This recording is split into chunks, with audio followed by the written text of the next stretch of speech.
తులారాశి. ఈ రాశి వారికి రోజు మధ్యమ స్థాయిగా చెప్పవచ్చును. ప్రయత్నాలు ముందుకు వెళ్ళినా కూడా ఫలితాలు ఆలస్యంగా వస్తాయి. కుటుంబ సభ్యుల మధ్యన కొంత సామరస్యము తగ్గే అవకాశాలు ఉన్నాయి. పిల్లల ద్వారా శుభవార్తను వింటారు. ముఖ్యమైన నిర్ణయాలు కొన్ని వాయిదా పడే అవకాశాలు ఉన్నాయి.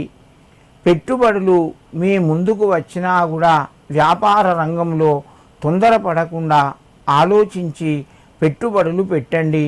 దానివల్ల మీకు కొంత కలిసి వస్తుంది, నష్టాలు తగ్గుతాయి. తులారాశి వారు ఈరోజు ఆంజనేయ స్వామి యొక్క 12 నామాలు చదువుకొని నమస్కరించి మీ పనులు ప్రారంభించండి. మీకు మరింత శుభయోగం కలుగుతూ ఉంటుంది. వృశ్చిక రాశి. ఈ రాశి వారికి రోజు మధ్యమ స్థాయిగా చెప్పవచ్చును. దూర బంధువుల నుంచి శుభవార్తను వింటారు. దూర ప్రయాణాలు కూడా కొన్ని సందర్భాల్లోపట చేయవలసి వస్తుంది. మిత్రుల యొక్క సహకారం ఉంటుంది. కుటుంబ సభ్యుల్లోపట ఒకటి ద్వారా మీరు శుభవార్తను వింటారు. ధన ఆదాయము పెరిగే అవకాశాలు ఉన్నాయి. నూతన వస్తువులు, విలువైన వస్తువులు కొనే అవకాశాలు కూడా ఈరోజు మీకు ఎక్కువగా ఉన్నాయి. వృశ్చిక రాశి వారు ఈరోజు ఆంజనేయ స్వామికి సింధూరాన్ని సమర్పించండి. మీకు మరింత శుభయోగం కలుగుతూ ఉంటుంది. ధనస్సు రాశి.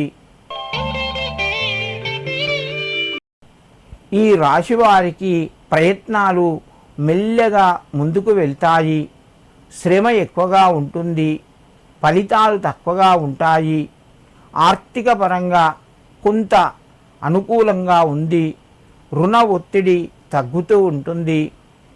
నూతన వ్యాపార అవకాశాలు పుష్కలంగా మీ ముందుకు వస్తాయి. తొందరపడి నిర్ణయాలు తీసుకోవద్దు. ఆలోచించి నిర్ణయాలు తీసుకోండి. ఆరోగ్యపరంగా మీకు అనుకూలంగా ఉన్నది. ధనస్సు రాశి వారు ఈరోజు ఆంజనేయ స్వామికి 5 అరటి పండ్లు సమర్పించండి. మీకు మరింత శుభయోగం కలుగుతూ ఉంటుంది.